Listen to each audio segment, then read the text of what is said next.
Nakakatakot raw ang mundo natin ngayon dahil sa isang viral post lang o viral video lang, pwede nang masira ang imahe at ang reputasyon na ilang taon mong iningatan. Hindi lang yun, pwede pang madamay sa pagkasira, pati ang iyong sariling kinabukasan. Paano kung ikaw mismo ang nakaranas nito? Paano ka nga babangon pagkatapos ng isang viral na post na nagpaguho ng buong mundo mo? Hello everyone! Welcome back dito sa ating channel. I hope na may pa-video tayo for today. Dahil kahapon, kita nyo kahapon ang ating kwento, di ba? Hindi tugma yung bibig sa video.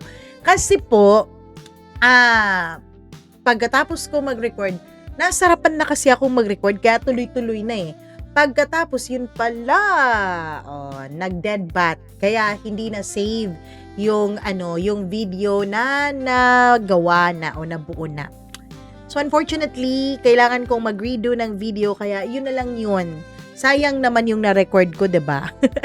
Anyways, bago tayo magsayang pa ng oras, nako, pa-click nyo po sa inyong Blue App page ang Shop in Style. Pa-check nyo po, syempre, ito po ang itsura ng kanilang shop, ng kanilang Blue App page, at pa-subscribe na rin at pa-follow, at pa-click na rin kayo ng ilan sa mga pinopost nila. Araw-araw pong nagla-live si Ma'am Rose Puno Perez. Kaya sigurado ako na meron at meron kayong mapupusuan dyan. So patingin na at syempre check out na rin. Huwag na nating patagalin to dahil medyo napahaba na ang ating intro. Dito lamang sa Dear Mama Mia.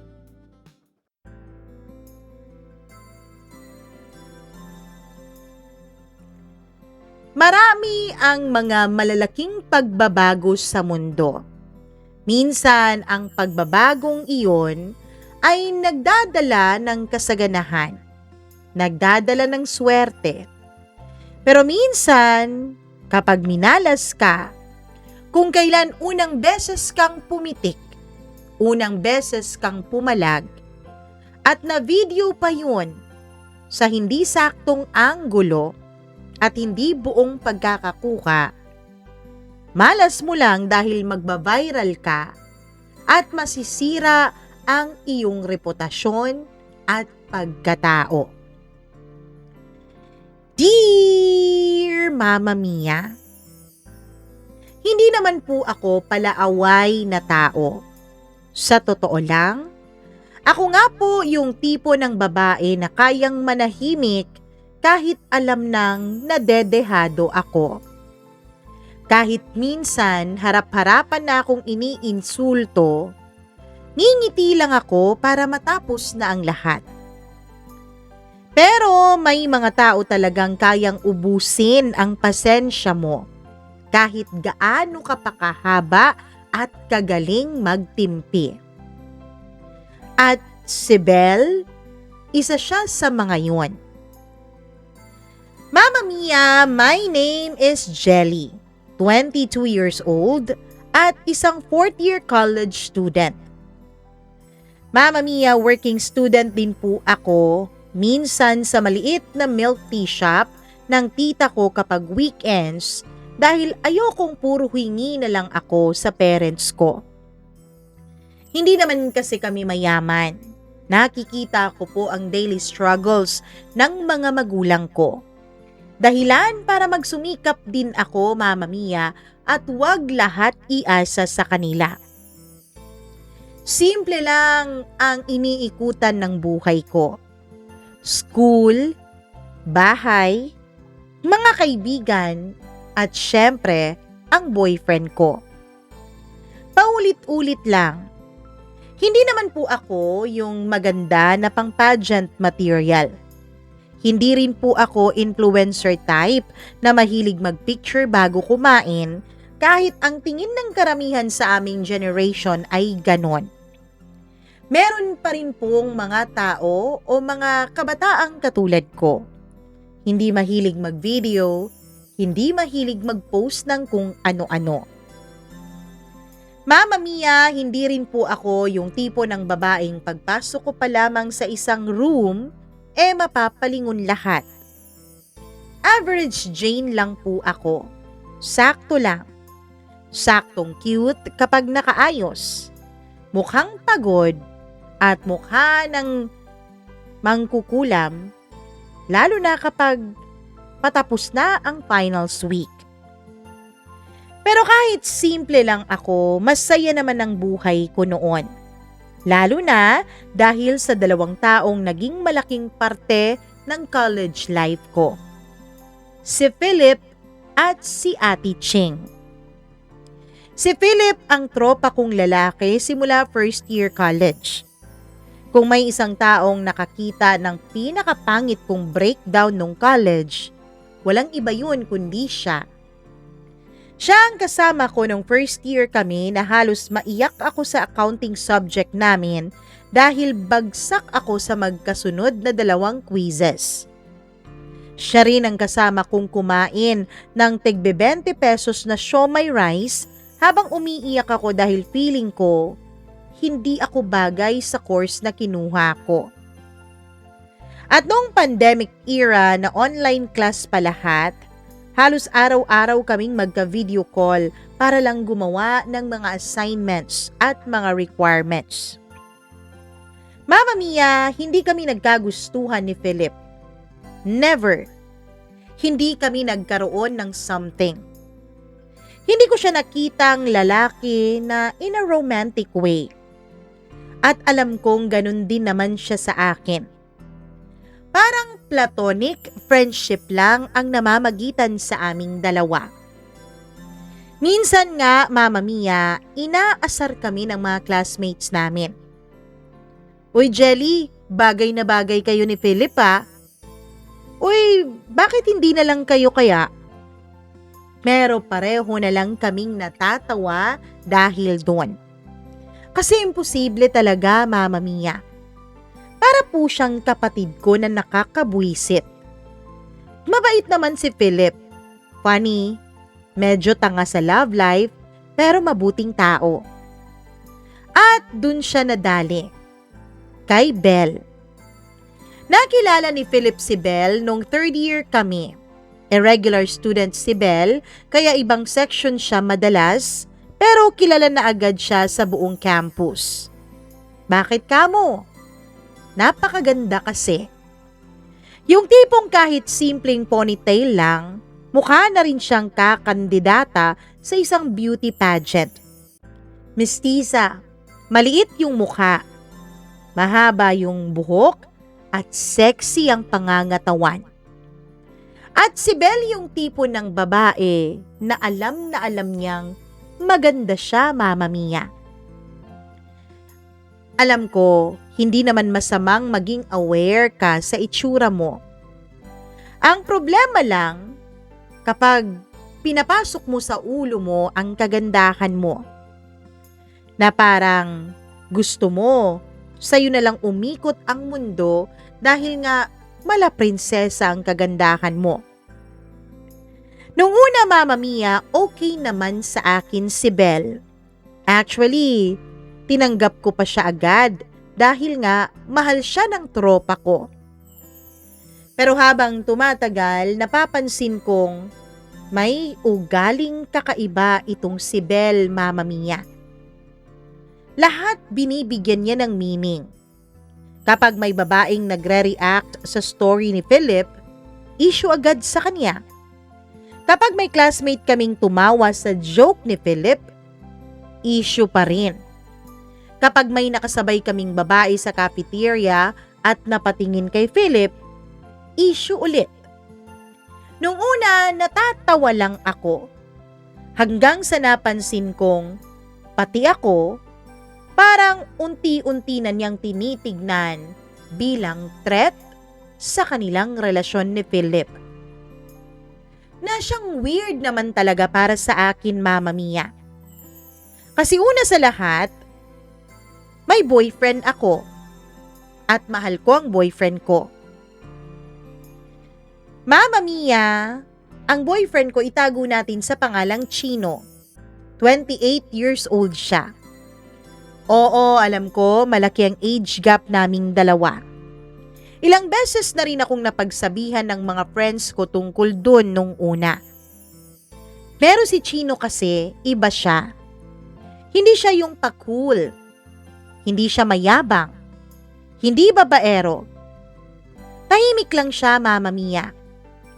May maliit siyang coffee shop na malapit lang sa highway. Hindi pa ganun kalaki ang kinikita pero stable naman. Mahilig siya sa dagat, mahilig siya sa bundok, at mahilig siya mag-drive kahit wala naman siyang pinupunteryang destinasyon. Kapag stress ako sa school, sinusundo niya ako tapos mag-iikot lang kami habang nakabukas ang bintana ng sanyang sasakyan at tumutugtog ng Moira o Ben and Ben sa speaker. Kay Chino ko unang naramdaman yung tahimik na klase ng pagmamahal. Yung hindi ko kailangang ipangalandakan. Hindi rin siloso si Chino gaya ng mga kaedad ko. Hindi siya controlling. At kilala niya si Philip at never niya akong pinaghinalaan sa best friend kong yon. Kaibigan mo na yan bago pa ako dumating. Sabi niya minsan habang nagkakape kami sa shop niya. Ayokong dumating sa point na kailangan mong mamili sa aming dalawa. Mama Mia, napaka-mature mag-isip ni Chino. Siguro dahil matanda ni rin siya kumpara sa mga lalaking kaidaran at kasama ko. Dun ko siya lalong minahal. Kasi secured siya. Hindi siya tulad ng ibang lalaki na simpleng chat lang ng tropa mo, galit na agad. At siguro dahil ganun si Chino, nasanay ako sa healthy relationship. Kaya nung araw na yun, hindi ko agad inasahang sasabog pala lahat dahil lang sa isang bottled water. Friday noon, Mama Mia. Pagod na pagod kami galing class dahil sunod-sunod ang reporting at halos 2 oras lang ang tulog ko ng nagdaang gabi. Tapos mainit pang panahon. Yung init na parang dumidikit sa balat mo kahit nakatayo ka lang. Paglabas namin ni Philip sa gate ng school, nakita namin si Belle na naghihintay habang nakasimangot at nakatutok sa kanyang cellphone. Kasabay naman noon ang pagdating ni Chino gamit ang itim niyang pick-up. Binuksan niya agad ang bintana. Pagod yung mga mukha niyo natatawa niyang sabi. Kuya Chino, libre mo naman kami. Biro ni Philip habang sumasakay agad sa likod. Wala na, patay gutom na naman to, sabi ko. Nagkatinginan kaming apat. Hanggang sa may nagsabi ng, McDo tayo? At dahil pare-pareho kaming gutom, wala rin namang tumutol. Habang nasa biyahe, puro asaran lang kami. Si Philip pinipilit na mag-sound trip ng Jejimon remix songs. Si Belle naman, panay reklamo dahil mainit daw. Ako naman, nakasandal lang sa boyfriend kong si Chino habang hawak niya ang manibela. Simple lang, normal, masaya. Hindi ko alam na ilang minuto lang, sisirain ng isang tao ang buong gabi. Pagdating namin sa McDo, halos punuan ang branch na aming napuntahan. Maingay, may batang umiiyak sa kabilang table. May grupo ng mga estudyante na nagre-review habang kumakain ng fries at saka umiinom ng Coke float. May mga magjowang tahimik lang sa sulok at kaming apat naghanap ng bakanting table malapit sa glass window. Nag-order kami, matcha McFlurry para sa akin, shake fries at burger naman para kay Philip, sundae para kay Belle, and syempre iced coffee para sa boyfriend ko. Habang kumakain kami, kwentuhan lang kami tungkol sa school. Nagkukulitan, nagtatawanan. Hanggang sa napansin kong medyo OA nang sumubo ng price itong si Belle. Literal na isang dakot, Mama Mia. "Uy girl, dahan-dahan lang," natatawa kong sabi. Pero bago pa siya makasagot ay bigla siyang nabulunan. As in malala. Napaupo siya ng tuwid habang inuubo ng sunod-sunod. Namula ang kanyang mukha, Mama Mia. Nagpanik syempre ang boyfriend niyang si Philip. "Babe?" Ako naman ay napatayo rin. Pero si Chino ang pinakamalapit sa bottled water sa gitna ng table. Kaya automatic niya yung inabot. Walang pagdadalawang isip. "Inom ka muna," kalmado niyang sabi. Yun lang. Walang lambing, walang malisya, walang flirtation. Normal na concern lang ng taong halos mabilaukan sa harapan namin. Agad namang ininom ni Belle ang tubig. Ilang segundo pa siyang umubo bago tuluyang nakahinga ng maayos. "Okay ka na?" tanong ko. Tumango siya, Mama Mia. Pero napansin ko agad na may nagbago sa mukha niya. Parang nanlamig ang expression niya habang nakatingin sa boyfriend ko. Tapos sa akin. At dun nagsimula. Tahimik kaming kumakain, Mama Mia, nang bigla niyang ibinaba ang price niya. Malakas. Napatingin tuloy ang ibang tao sa aming paligid. "Alam mo, Jelly, sabihan mo nga yung boyfriend mo na wag akong landiin," sabi niya habang nakatingin ng diretso sa akin. Nanigas ako noon, Mama Mia. Akala ko talaga mali lang ang dinig ko. "Ha?" Napatingin agad si Philip sa kanya. "Babe, anong..." Kanina pa siya tingin ng tingin sa akin. Tapos kunwari concern. Tubig siya agad ang nag-abot? Putol niyang sabi. Natahimik ang buong table. Pakiramdam ko pati ingay ng McDo biglang lumayo sa amin. Napatingin ako sa boyfriend ko. Kita ko agad ang pagkalito sa mukha niya. Parang hindi niya ma-process ang mga sinasabi ni Belle. "Sorry? Nabilaukan ka kasi," kalmadong sabi ni Chino. "Ako ba mukhang tanga, ha?" Taas kilay niyang sagot. Doon ako unang nainis. Hindi dahil inakusahan niya ang boyfriend ko, kundi dahil sa paraan niya ng pagsasalita. Na para bang ayaw niya kay Chino at nandidiri siya. Parang lahat yata ng lalaki feeling niya may gusto agad sa kanya porket maganda siya. Huminga ako ng malalim, Mama Mia. "Belle, easy. Inabutan ka lang naman ng tubig." "Defensive ka agad? Bakit, guilty ang boyfriend mo?" Sagot niya. Napatingin na sa amin ang ibang tao dahil malakas ang boses niya, Mama Mia. May crew pa noon na napahinto habang may hawak na tray. Ramdam kong nag-init na ang mukha ko sa sobrang pagkapahiya. Pero tuloy pa rin siya, na parang wala siyang pakialam sa aming paligid. "Bastos yung boyfriend mo, halata namang nagpapapansin sa akin." At dun na ako tuluyang napikon.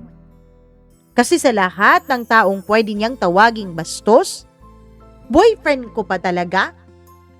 Mama Mia, napakalayo ng boyfriend ko sa definition ng bastos. Hindi yung boyfriend kong halos hindi na nga tumitingin sa ibang babae, lalo na kapag kasama ako. Hindi yung lalaking tahimik lang buong araw. Hindi yung lalaking tumulong lang dahil may nabibilaukan at nasasakal na sa harap niya. "Belle, alam mo ang OA mo," sabi ko. Bigla siyang tumawa ng mapakla at mas nilakasan pa ang boses niya. "OA? So ano, sinungaling ako?" "Wala nang sense yung sinasabi mo eh." "Ay wow! Pinagtatanggol mo kasi boyfriend mo? Kanina pa niya ako tinitignan." "Hindi, Belle. pinagtatanggol ko kasi may utak ako. Madiin kong sagot. Bigla siyang tumayo, Mama Mia. Bakit? Hindi mo matanggap, Jelly, na maganda ako kaya posibleng binabastos na ako ng boyfriend mo dahil may gusto siya sa akin? At least ako, hindi ko kailangang maghabol ng lalaki. Sabi niya. At doon may kung anong pumutok sa dibdib ko. Hindi ko na maalala kung paano ako nakatayo, Mama Mia. Hindi ko na maalala kung sino ang unang humawak sa mesa. Ang naaalala ko lang ay yung tunog ng sampal ko sa kanya. Malakas. Sobrang lakas na napatahimik ang buong McDo. Napalingon lahat at ilang segundo kaming parehong nakatitig sa isa't isa habang siya ay hawak ang pisngi niya. Gulat na gulat si Philip. Jelly! Pero mas gulat si Belle. Kasi siguro first time may pumatol sa kanya ng ganon. Unti-unting namuo ang luha sa mga mata niya habang nanginginig ang labi niya. You slapped me? Tumayo rin si Chino agad. Jelly, tama na. Pero hindi pa rin ako kumakalma noon. Pwede ba, Belle? Huwag mo akong idamay dyan sa insecurity mo. Hindi porket lahat ng gusto mong tao nagkakagusto sa'yo, maniwala ka ng gusto ka na ng lahat. Hindi porket feeling mo magandang maganda ka kaya lahat may gusto sa'yo, totoo na yun. Halos manginig ang buong katawan ni Belle sa galit. Pero mas nanginginig ako sa adrenaline, sa pagkapahiya, sa galit, at sa pakiramdam na may nasira na hindi na namin maibabalik pagkatapos ng gabing yun. Mama Mia, sa totoo lang, hindi ko agad naramdaman ang pagsisisi pagkatapos kong sampalin si Belle. Ang una kong naramdaman, ginhawa. Masama mang pakinggan pero totoong parang may kung anong sumabog palabas ng dibdib ko nung tumama ang palad ko sa mukha niya. Parang lahat ng inipon kong inis sa mga pasaring niya noon ay sabay-sabay lumabas. Pero ilang segundo lang yun. Kasi pagkatapos ng katahimikan sa loob ng McDo, biglang nag-ingay lahat. Huy! May nagsampalan! Grabe si ate! Na-video ko yata Parang biglang bumalik sa normal ang paligid, pero ngayon mas magulo na. May crew na lumapit. May mga estudyanteng nakatayo na hawak ang kani-kanilang cellphones. May isang babaeng halatang tuwang-tuwa habang binubulong sa kasama niya. Pang-content na. At doon ako biglang kinabahan. Tangina, nasa panahon nga pala kami ng social media. Isang eksena lang, pwede kang maging viral. Nakatayo pa rin si Belle habang hawak ang kaliwang pisngi niya. Halatang nanginginig siya. Hindi ko alam kung dahil lang ba talaga sa galit o may halo ng pagkapahiya. Namumula ang mukha niya, Mama Mia. Pero mas masakit yata sa kanya na maraming nakakita na sinampal ko siya kesa dun sa mismong pagkakasampal ko. Babe, mahinang sabi ni Philip habang lalapit sana sa kanya. Pero umatras si Belle. Parang pati yata si Philip na damay sa galit nito. Don't touch me, sigaw niya. Belle, makinig ka muna. Hindi mo man lang ba ako dedepensahan, ha? Halos mabingi ako sa lakas ng boses niya. Lahat tuloy ng tao ay lalong nakatingin sa amin. Kahit yung iba na nasa malayo at hindi napansin yung naganap kanina. Ramdam ko na yung titig nila. Yung tingin na parang nanonood lang sila ng isang teleserye. Biglang humawak si Chino sa braso ko. Labas muna tayo. Kalmado pa rin ang boses niya pero ramdam kong seryoso na siya. At kapag ganun si Chino, ibig sabihin, delikado na talagang lumala ang sitwasyon. Pero bago pa kami makaalis, sumigaw si Belle. Ano? Sasama ka lang dyan? Hindi mo man lang papayagan nasampalin ko rin yung girlfriend mo? Napakapit ako. Pagod na ako sa pagsisisigaw niya. Bel, ikaw ang nauna. Sabi ko habang pilit na kumakalma. At ako pa ngayon ang may kasalanan, ikaw yung nanakit?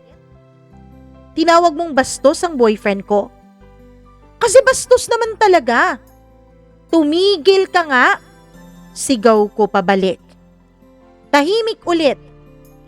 Minsan pala, Mama Mia, mas nakakabingi yung katahimikan pagkatapos mong sumigaw. Kitang-kita ko sa paligid ko na may mga nagre-record pa rin ng eksena. May isang lalaki pang ang nakangisi habang itinataas ang cellphone niya. Pakiramdam ko bigla akong nilublob sa malamig na tubig noon. Doon nagsimulang pumasok lahat sa utak ko. Paano kapag kumalat ang video? Paano kapag nakita ng school? Paano kapag nakarating sa parents ko? Sa dean? Sa relatives? At mag-iwan ng footprint sa internet. Hindi pa uso noon sa amin ang mga eksenang ganon. Pero alam kong isang upload lang, pwedeng masira na ang pangalan mo. At hindi ko alam kung bakit, pero sa dami ng iniisip ko, si Mama agad ang naisip ko, Mama Mia. Si Mama na sobrang proud sa akin dahil nga ako ang kauna-unahan sa pamilya namin na gagraduate ng college. Si Mama na laging nagsasabi, anak, konting tiis na lang. Malapit ka nang makatapos. Biglang bumigat ang dibdib ko pero huli na. Lumapit ang manager ng branch. Ano pong nangyayari dito? Mabilis na nagsalita si Bel. Yan o, sinampal niya ako. Parang batang nagsusumbong, Mama Mia. Tumingin sa akin ang manager. Miss, huminga ako ng malalim. Sorry po. Yun lang ang nasabi ko. Kasi kahit galit ako, Mama Mia, alam kong mali ko pa rin na ako ay nanakit. Walang dahilan para manampal kahit gaano ka pa ka-triggered. Tumikim si Chino. Aalis na po kami, sabi niya dun sa manager. Mukhang ayaw na rin ng manager ng gulo kaya tumango na lang siya. Pero bago pa kami tuluyang makalabas ay narinig ko ulit ang boses ni Bel. Ang cheap talaga. Pinagtatanggol pa ang boyfriend niyang bastos. Huminto ako, lumingon, at saka nagribat ulit sa kanya. At least hindi ako delusional, sagot ko. Jelly, madiing sabi ni Chino. Doon ako tuluyang tumigil. Paglabas namin ng McDo, sobrang init pa rin ng hangin pero nanginginig na ako. Hindi dahil sa galit kundi dahil sa aftermath. Tahimik buong biyahe. Si Philip nagpaiwan kasama ng girlfriend niya, syempre. And honestly, hindi ko siya masisisi. Girlfriend niya yun eh. At isa pa, ako ang nanampal. Ako ang nawalan ng kontrol. Nasa passenger seat ako habang si Chino ay nagmamaneho. Hindi siya nagsasalita at mas kinakabahan ako kapag tahimik siya, Mama Mia. Pinaglalaruan ko lang ang strap ng bag ko habang pilit na iniiwasang umiyak. Hanggang sa nagsalita siya. Bakit mo sinampal? Mahinahon niyang tanong. Walang galit, walang paninisi. Napuno na kasi ako eh. Alam ko.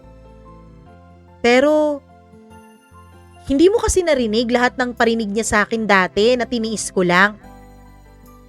Pero Jelly, hindi ka naman ganung tao eh. Saglit siyang tumingin sa akin. At doon ako unang napaiyak pagkatapos ng komprontasyon na yon, Mama Mia. Yung luhang kusa na lang bumabagsak kahit ayaw mo. Kasi tama siya. Hindi naman ako ganun. Hindi ako confrontational. Hindi ako palaaway at lalong hindi ako nananakit. Pero parang may parte sa akin na sobrang napagod na ring intindihin si Bel noon. Sorry, bulong ko. Huminto saglit si Chino sa stoplight tsaka niya hinawakan ang kamay ko. Hindi ako galit. Sabi niya, pero disappointed ka.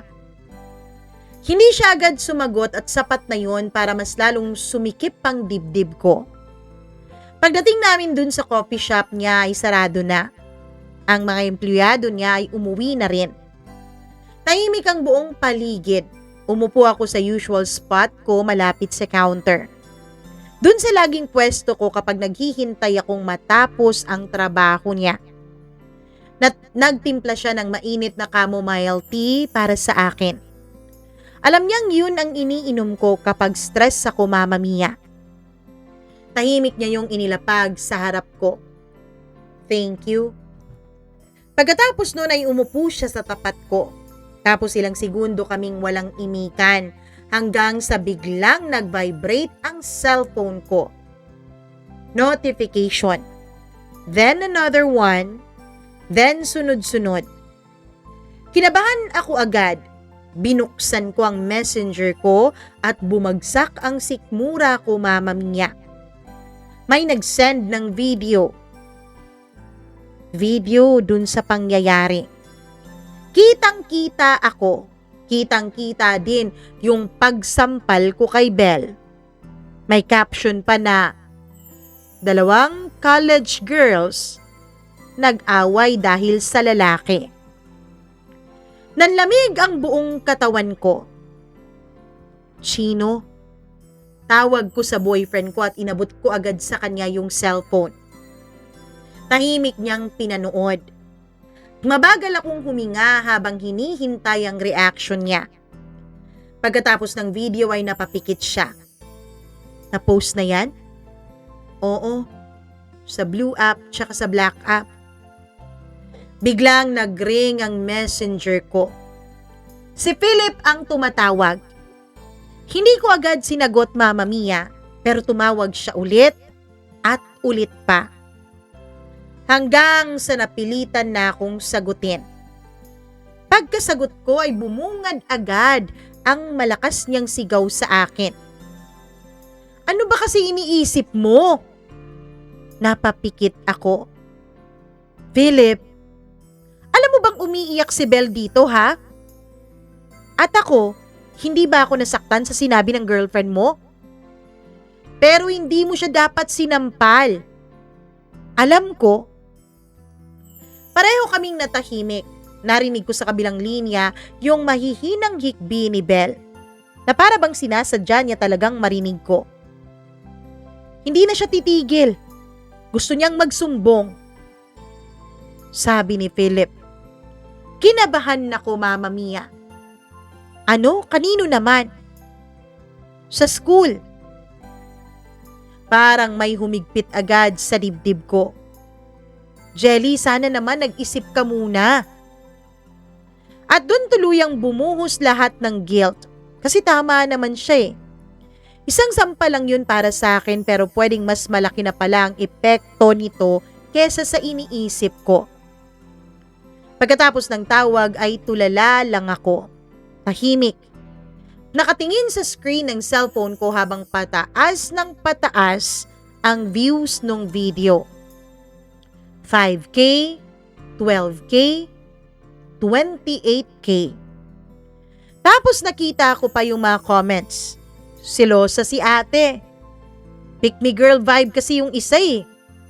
Well, maganda naman kasi siya kaya pwedeng tama din ang sinasabi niya. Napahiya si ate mong insecure. Insecure.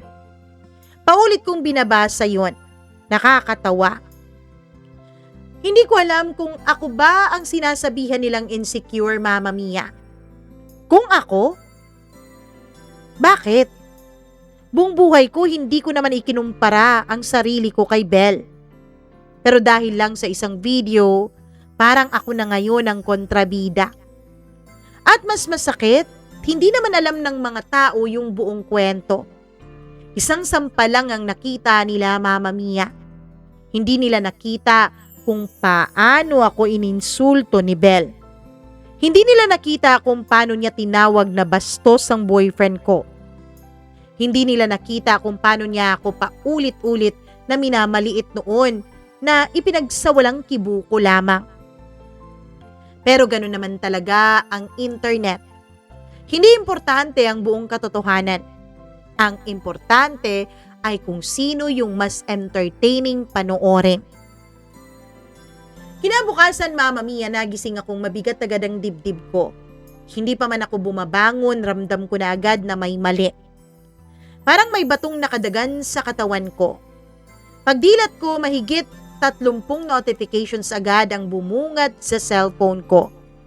Sa Messenger, sa FB, sa Insta, kahit pa sa ibang app na halos hindi ko naman ginagamit, Mama Mia.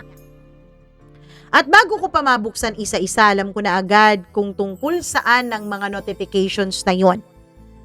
Dun sa video, dun sa sampal, dun sa isang pagkakamaling ilang segundo ko lang ginawa pero mukhang habang buhay akong hahabulin. Huminga muna ako ng malalim bago ko tuluyang binuksan ang Facebook. At gusto kong masukas sa kaba. 200,000 views. Overnight. Halos mawalan ako ng hininga. Hindi ko alam kung paano nangyari. Hindi ko alam kung sinong unang nag-upload, pero kumalat na. At mas masakit, Mama Mia, corrupt o edited po yung video. Putol. Ang makikita lang, tumayo si Belle. May sinabi siya, tapos bigla ko siyang sinampal. Wala yung part na inakusahan niya ang boyfriend ko. Wala yung part na binabastos niya ang boyfriend ko sa harap ko. Wala lahat ng dahilan kung bakit ako napuno at kung bakit ko siya nasampal. Ang natira lang dun sa video o baka yun lang talaga ang navideohan o naaktuhan ay ako. Mukhang galit, mukhang insecure, mukhang baliw. Nanginginig ang kamay kong binabasa yung mga comments. Naku, napaka-squammy naman ang ugali, hindi marunong makipag-usap. Ang sabihin nyo, jealous yan kasi maganda si baby girl. Kawawa naman ang boyfriend niya. May anger issue si ate. Bigla akong halos itapon na ang cellphone ko sa kama. Parang hindi ko na kayang huminga. Pakiramdam ko may libo-libong taong galit sa akin kahit hindi naman nila ako kilala. Maya-maya, kumatok si Mama sa pintuan. Anak, gising ka na? Mabilis kong inayos ang sarili ko at pinunasan ang mata ko. Opo. Pagpasok niya, dala na niya ang planchado kong uniform. Nginitian niya ako agad at sobrang sakit nun. Kasi wala siyang ka-idea na habang natutulog siya kagabi, unti-unting sinisira ng internet ang anak niya. Maga kayatang natulog kagabi, anak, sabi niya habang inaayos ang kortina. Opo, napagod lang. May pasok ka pa ba ngayon? Tumango ako kahit gusto ko sanang magtago lang buong araw. Final requirements week kasi namin. Hindi pwedeng umabsent ng umabsent. Lumapit siya at hinaplos ang buhok ko. Lalo kayatang pumapayat araw-araw? Kumakain ka pa ba ng maayos? Hindi ko napigilang maiyak bigla. Tahimik lang. Yung tipong bigla na lang tutulo ang luha mo kahit pinipilit mo namang pigilan. Nagulat si Mama, Mama Mia. O bakit? Umiling ako. Pagod lang po. At dahil nanay siya, alam kong hindi siya naniwala sa aking sinabi. Pero hindi na siya nagtanong. Hinayaan niya lang ako. Minsan ganun ang mga nanay, ano? Kapag alam nilang may mabigat kang dala pero hindi ka pa handang magsalita, tatahimik muna sila. Pagdating ko ng school ay gusto ko nang umatras agad. Pakiramdam ko kasi lahat ng ulo nakalingon sa akin. Lahat ng mga mata nakatitig sa akin. Lahat may alam, lahat may opinyon. At tama nga ako, Mama Mia. Pagpasok ko pa lang sa hallway, may 2 babaeng biglang tumahimik habang nakatingin sa akin. may isang grupo namang nagbubulungan. May isang lalaki pang mahina pero rinig ko pa rin ang nagsabi, "Di ba siya yung nanampal?"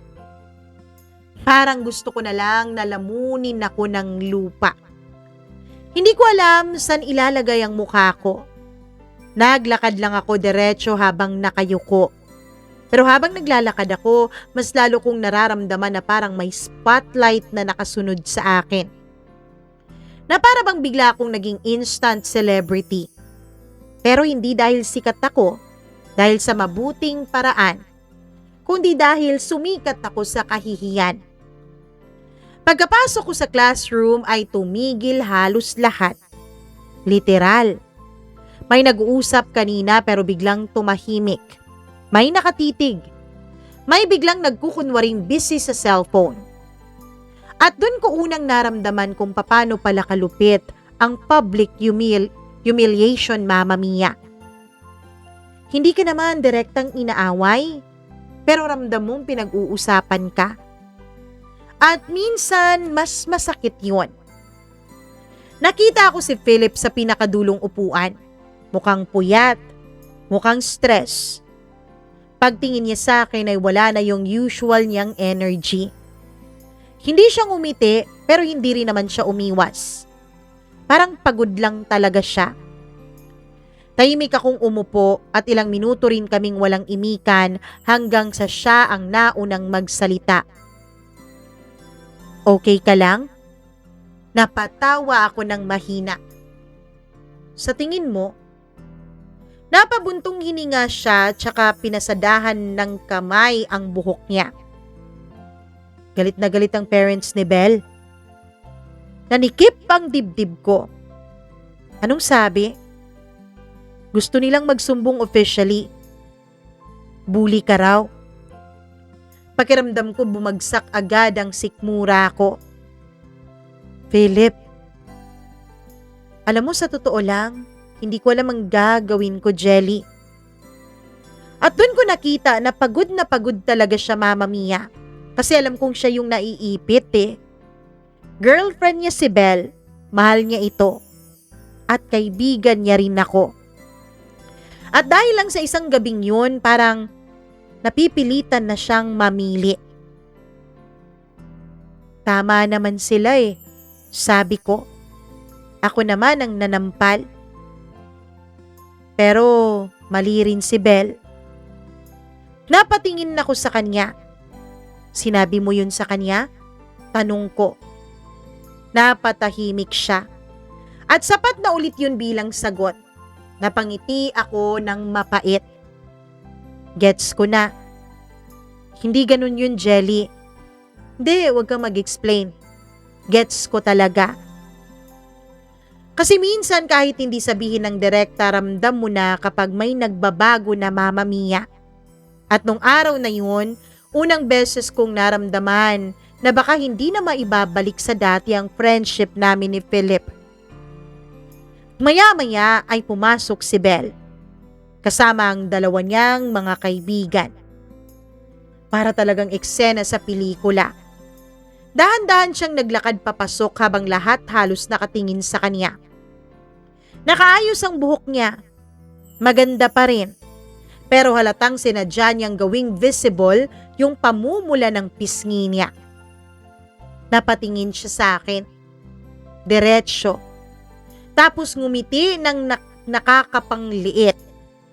Hindi yung masayang ngiti. Hindi yung friendly na ngiti. Kundi yung ngiting alam mong nananadya. Parang sinasabi niyang, tignan mo ang ginawa mo sa sarili mo. Umupo siya sa kabilang side ng room at buong klase ramdam ko ang titig niya sa akin paminsan-minsan.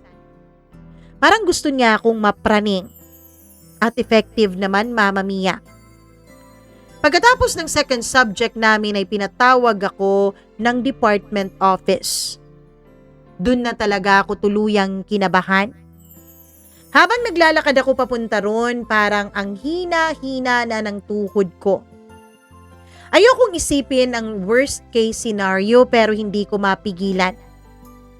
Ano kayang sanction ng violation ko? Suspension? Disciplinary action? Mama Mia, seryoso pa naman ang university namin pagdating sa bullying. Pagpasok ko sa school, nandun ang advisor namin at sa gilid si Belle, kasama ang ina niya. Mas lalo akong nanlamig. Nakatingin agad sa akin ang nanay niya na para niyang gusto akong sugurin. Siya na ba yan? Mataray niyang tanong. Tumango si Belle. Hindi ako agad pinaupo. Nakatayo lang ako roon habang parang iniimbestigahang kriminal. Alam mo ba ang ginawa mo? Bungad agad ng nanay niya. Opo. Ano? Ginawa mo yun dahil nagselos ka? Napakagat ako sa loob ng pisngi ko. Hindi po dahil doon. Ano? Dahil lang inabutan ng boyfriend mo ng tubig ang anak ko? Huminga ako ng malalim, Mama Mia. Ayokong sumagot ng pabalang. Ayokong lumala ang sitwasyon pero tangina sobrang hirap. May sinabi po kasi siyang mali tungkol sa boyfriend ko. Ano bang sinabi? Tahimik ako saglit.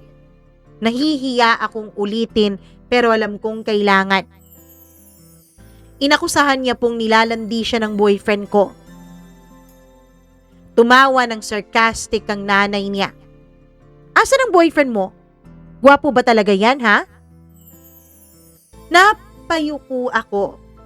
Ramdam kong unti-unting nag-init ang mukha ko sa kahihiyan at bago pa ako makasagot, biglang nagsalita yung isa naming professor. Enough. Tama na ang personalan. Natahimik kami. Napabuntong hininga ako ng konti pero tuloy pa rin ang kaba ko. Jelly, regardless of the reason, mali ang pananakit. Sabi ng dean. Opo. Pero Belle, mali rin ang accusations mo kung wala ka namang basihan. Tumingin siya kay Belle. Bagyang nag-iba ang mukha ni Belle. Parang hindi niya inaasahang pagsasabihan din siya. Tita. Opo. Tita ni Belle ang dean namin. Pareho silang may pagkakamali. Pero halatang hindi kontento ang nanay ni Belle. Alam mo, diba, ang pangako ng university na to, you take bullies seriously? Hindi dapat pinapalampas yung mga ganitong tao. Dahil, alam mo, posibleng maging kriminal yung mga ganito. Sabi niya habang nakatingin sa akin. At doon ko naramdaman yung bigat ng consequences ng ginawa ko. Hindi lang pala yun simpleng away.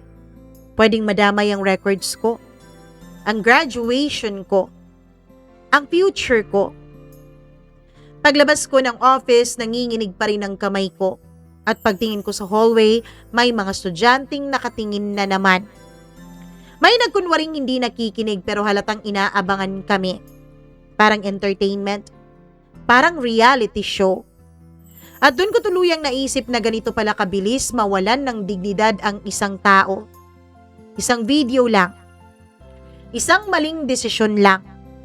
At biglang, hindi ka na tao agad sa paningin ng iba.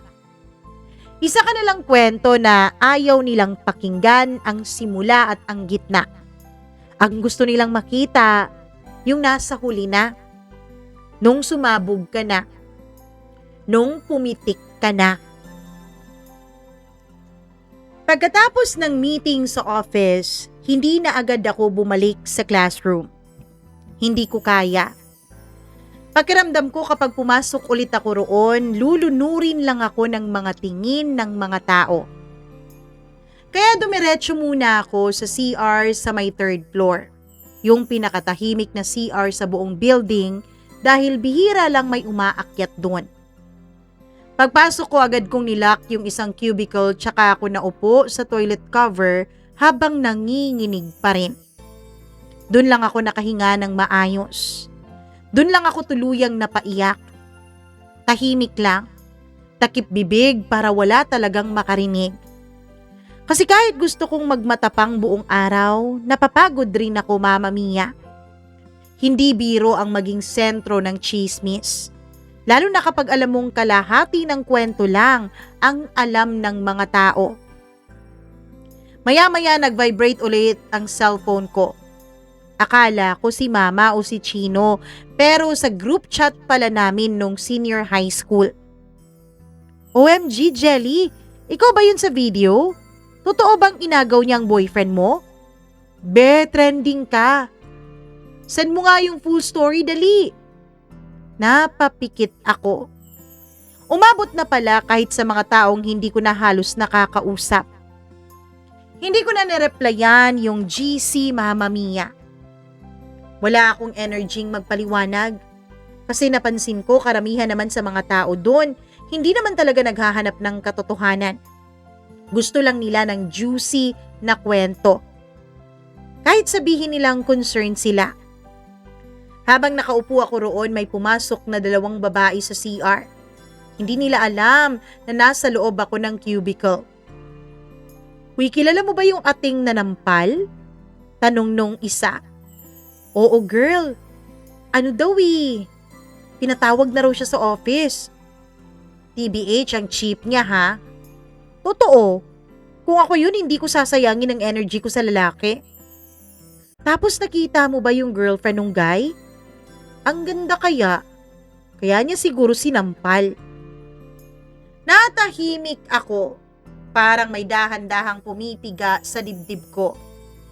Hindi dahil nasasaktan ako sa opinyon nila, kundi dahil sobrang dali pala talagang husgahan ng tao kapag hindi kanila kilala. Hindi nila alam ilang buwan akong nagtimpi kay Belle. Hindi nila alam kung gaano kabastos yung tono niya kagabi. Hindi nila alam na halos insultuhin na niya ang pagkatao ng boyfriend ko. Pero sa kanila, isa lang akong insecure na babae. Pagkalabas nila ng CR, Mama Mia, ay tsaka lang ako lumabas mula sa cubicle. Namumugto na ang mga mata ko. Pagharap ko sa salamin, halos hindi ko na makilala ang sarili ko. Mukha akong pagod na pagod at bigla kong naisip, ganito ba ang tingin ng mga tao sa akin ngayon? Galit, iskandalosa, insecure. Napabuntong hininga ako tsaka naghugas ng mukha. Pagbalik ko sa hallway, nakita ko si Chino. Nakasandal siya sa pick-up niya sa tapat ng building. Naka-black shirt lang siya at maong pero halatang kapansin-pansin pa rin dahil sa kanyang tangkad. At tulad ng dati, kalmado pa rin siya. Pero paglapit ko, napansin kong seryoso ang kaniyang mukha. Anong ginagawa mo dito? Tanong ko. Sinusundo kita. May pasok pa ako. Tara, kumain muna tayo. Napatingin ako sa oras. May next class pa dapat ako pero honestly, hindi ko na kayang magstay. Tahimik akong sumakay sa pick-up niya. Pagkasara ng pinto ay tsaka ako tuluyang napahinga ng malalim. Safety na ako. Hindi ko alam bakit pero kapag kasama ko si Chino, pakiramdam ko may pahinga ang utak ko kahit saglit. Hindi agad siya nagsalita habang nagdadrive. Parang hinahayaan niya muna akong kumalma. At sobrang naa-appreciate ko yun sa kanya.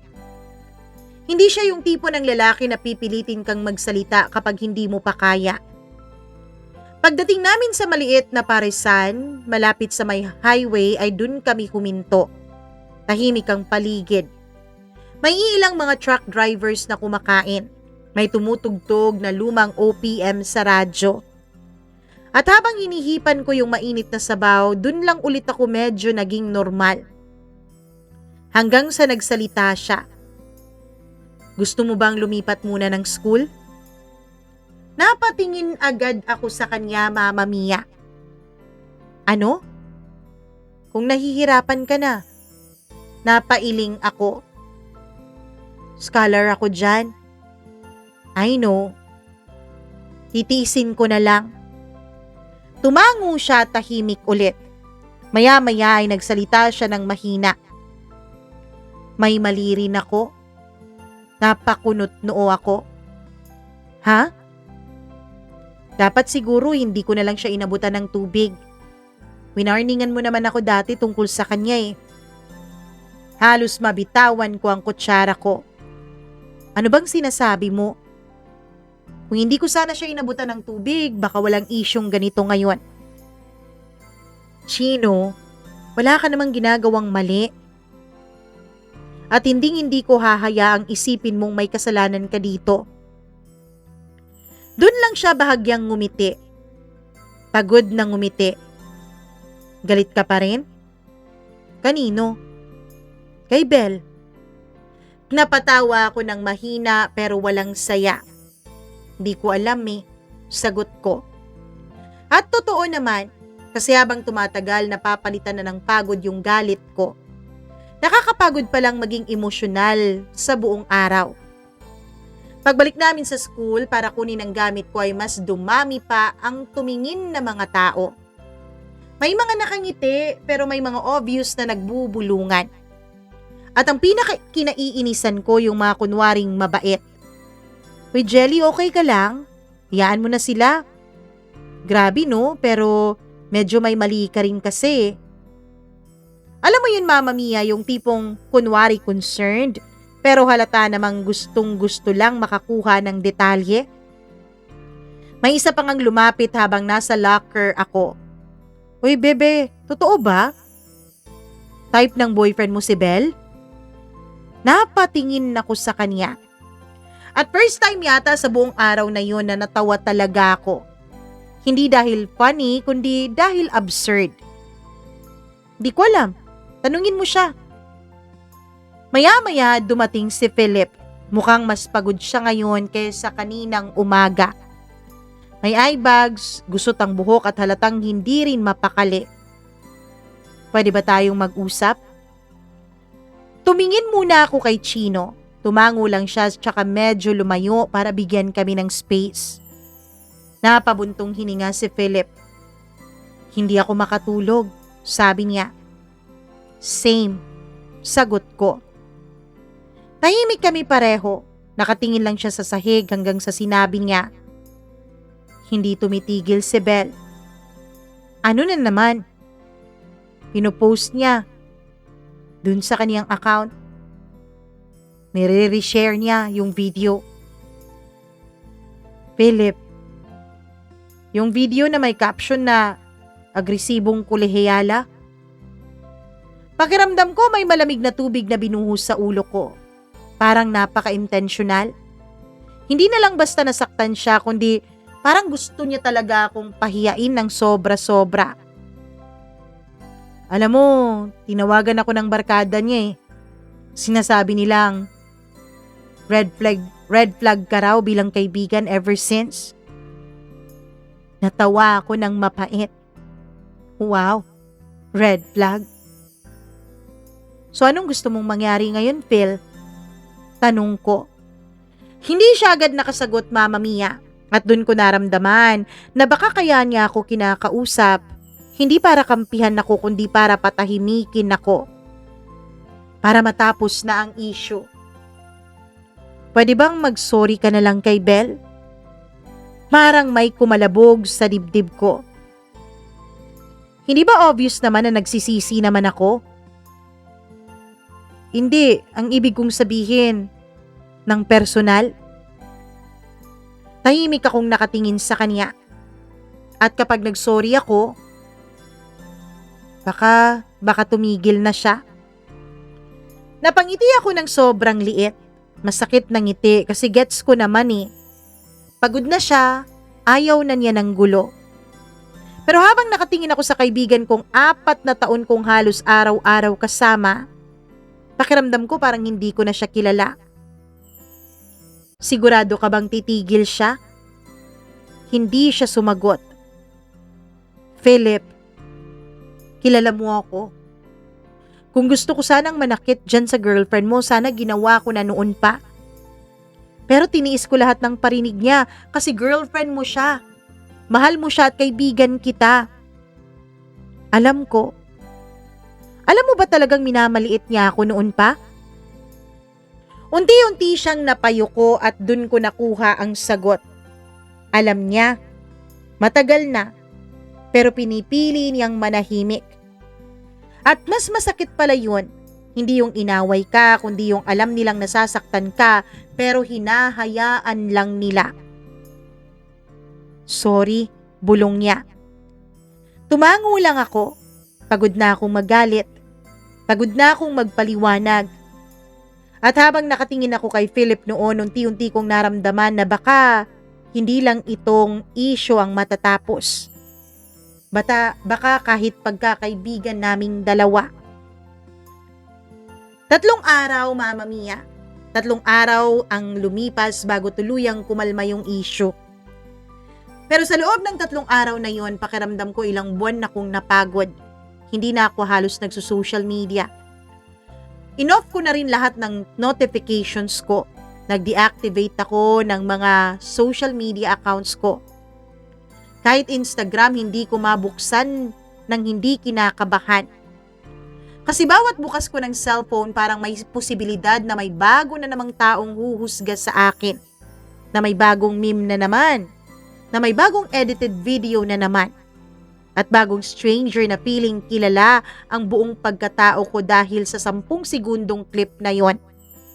At ang pinakamasakit, may mga taong nakakakilala sa akin sa personal pero nakikisabay pa rin.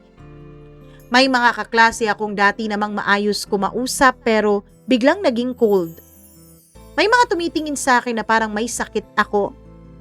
May mga nagpapanggap na concern pero halatang nag-e-enjoy sa nangyayari. Doon ko unang na-realize kung gaano kaingay ang mundo kapag ikaw ang pinag-uusapan. Pero gaano rin ito kabilis manahimik kapag tapos ka ng gawing entertainment ng lahat. Monday, pagkatapos nung nangyari, nung magdesisyon akong kausapin na si Belle. Hindi dahil gusto kong magmakaawa, hindi dahil tama siya, kundi dahil pagod na rin ako. Pagod na akong gumising araw-araw na parang may nakadagan sa dibdib ko. Pagod na akong magalit. At higit sa lahat, ayokong dalhin hanggang graduation ang issue na to. Nagkita kami sa isang cafe sa labas ng school. Hindi kasama si Philip, hindi kasama ang boyfriend ko.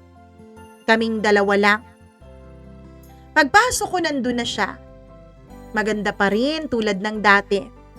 Maayos ang buhok, maayos ang makeup. Parang walang bakas ng ilang araw na siya ang laman ng chismis sa campus. Pag-upo ko sa tapat niya, ilang segundo muna bago kami nagtitigan. Tahimik. Hanggang sa ako rin ang unang nagsalita. Sorry, hindi kita dapat sinampal. Diretso kong sabi ng walang paligoy-ligoy. Hindi siya agad nagsalita, Mama Mia. Tinitigan niya lang ako. Na para bang hinihintay niya na may kasunod pa akong sasabihin. Huminga muna ako ng malalim, tsaka nagpatuloy. Pero sana maintindihan mo rin kung bakit ako napuno nung gabing yon. Napataas ang isa niyang kilay. So kasalanan ko pa rin? Hindi ko sinasabing ikaw lang ang may kasalanan. Tahimik ulit. Narinig ko lang ang mahinang tunog ng coffee machine sa counter. At habang nakatingin ako sa kanya, doon ko unang napansin. Mukha rin pala siyang pagod. Hindi lang ako. Siguro hindi masyadong halata dahil maganda siya. Siguro pareho kaming pagod dahil pareho naman kaming nilamon ng issue. Nasa magkaibang side nga lang kami. I really thought your boyfriend was flirting with me. Sabi niya maya-maya. Napatawa ako. Dahil ba inabutan ka ng tubig? Hindi lang dahil doon. Napakunot ang noo ko. Then what? Saglit siyang nag-iwas ng tingin. Tinitingnan niya ako minsan. Belle, normal lang namang tumingin sa tao, di ba? I know. At saka Belle, hindi lahat ng lalaki na nakatingin sa'yo ay maggusto na agad sa'yo. Deretsahan kong sabi. Hindi ko sinabi yun para mang-insulto, kundi dahil yun naman talaga ang totoo.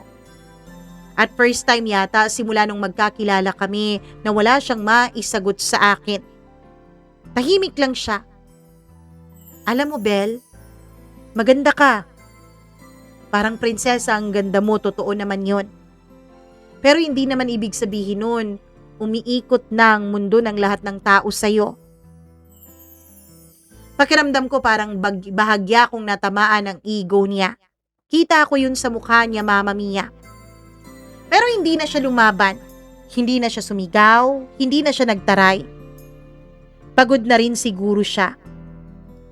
Maya-maya, mahina siyang nagsalita. Nasaktan lang ako.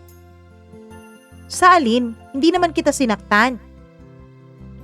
Kasi feeling ko lahat ng babae gusto si Philip. Natahimik ako. At doon ko siya unang naintindihan.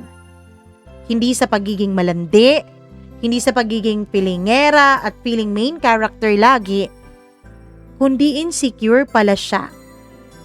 Takot siya. Siguro dahil sobrang ganda niya, sanay siyang laging pinupuri. At kapag ganun ka na sanay, minsan natatakot kang mawalan ng validation. Masyado kayong close ng boyfriend ko, sabi niya. Doon ko napagtanto, Mama Mia, na kahit pala gaano kaganda ang isang babae, pare-pareho pa rin pala tayong may insecurities.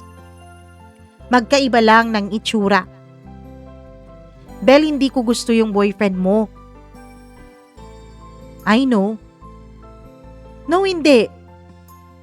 Hindi mo alam. Napatingin siya. Hindi ko gusto si Philip. Kaibigan ko lang talaga siya. At 'di ba?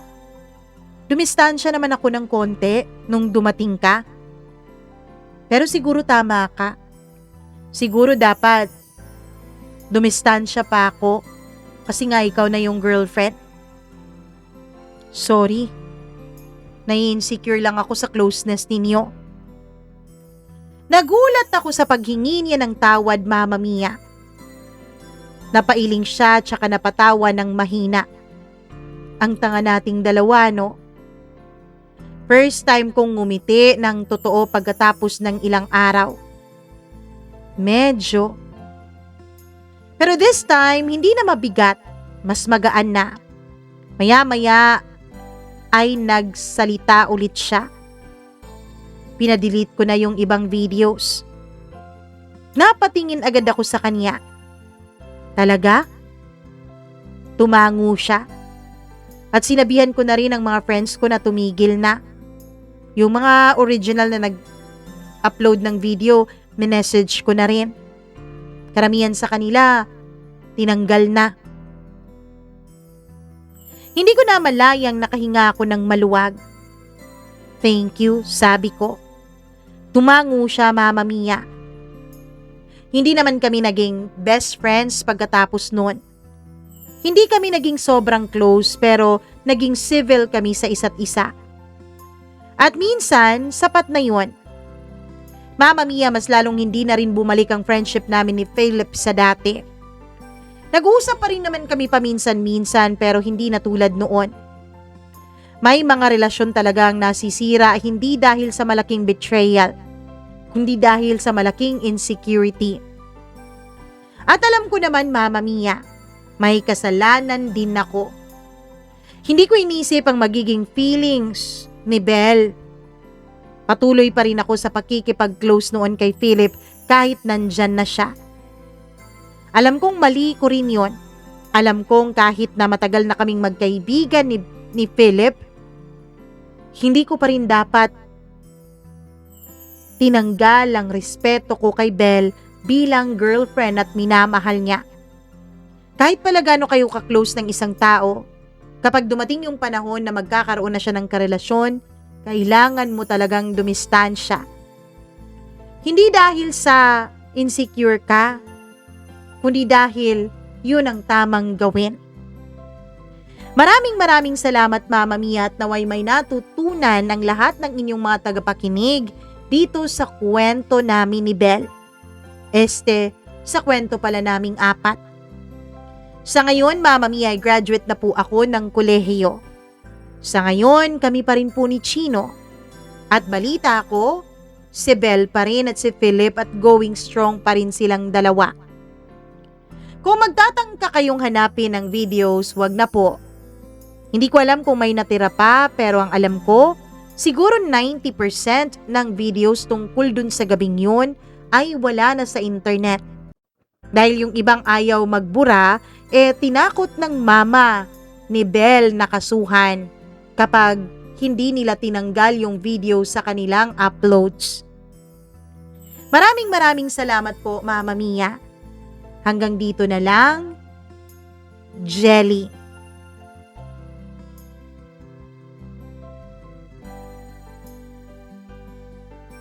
Nako, nagulat naman ako. Kahit pala gaano kaganda ang isang babae, may insecurities din pala.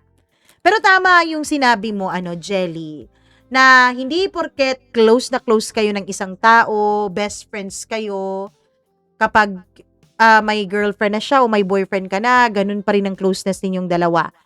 Hindi naman ibig sabihin na maglalagay kayo ng boundaries, mawawala na yung friendship ninyo. Hindi naman yon. Ang boundaries, ibig sabihin, naglalagay ka lang ng respeto dun sa karelasyon mo at karelasyon ng best friend mo. Hindi ko tinatanggal yung pagiging mag-best friends ng dalawang taong magkaiba yung kasarian kasi choice nyo naman yan . Pero kapag may karelasyon kayo, sana matuto rin kayong rumispeto. Okay? Maraming salamat, Jelly, sa napakagandang kwento na ibinahagi mo sa atin ngayong araw na ito. Mukhang mahaba yata ang kwento, kaya diretso na tayo sa batian. Hello muna ako sa ating mga suking tagapakinig, ang ating pong mga members na hindi lang nagkasya bilang subscribers, kundi nagpa-members pa talaga. Nagpa-member pa talaga. Kaya ko kay Rosel Espinosa, Alpha Garcia, Rosel Macdolor, kay Abdullah Wahab, Christina Aure, Marlia Guiana Shane, Miriam Gutierrez, Rose Arevalo, Rico Sedanco, Colleen Bueno, Gimaras Girl, Benson Boisers, Macdax, Maria Elena Abe, Maureen Tugab, Gail Easy, Mila Raduban at syempre kay Freaky, maraming salamat sa inyong pakikinig at pagpapamember dito sa ating channel. Hi ako kay Kabayan OFW. Hi din ako kay Mainchi Pangilinan. Maraming salamat. Joyce Bulay. Hello din sa ating mga kasuki na laging nakikinig. Ayun. Kay Harbor 2368. Kay, sino ba to? Carl, maraming salamat, Carl. Hello din ako kay Sally Buma, kay Grace Sarmiento, kay Rosemary Kawi, maraming salamat, Aksa Heliana, at sa lahat ng ating mga tagapakinig. Nako, kung ang inyo pong kwento o ang inyo pong pa-shoutout ay hindi pa po natin nababasa, nako, antay lang kayo, comment lang kayo ng comment, dahil baka sa susunod, shoutout nyo naman ang ating mabasa. At syempre, kwento nyo naman ang ating ma-share dito. Kung may sarili kayong kwento, hinihikayat ko rin kayong i-share yan sa ating email ad. Ayan po sa baba, mamamiacdo0317@gmail.com. I love you all po. Salamat sa pagsama ninyo hanggang sa puntong ito ng ating kwento. Mag-ingat po kayo palagi. Bye-bye!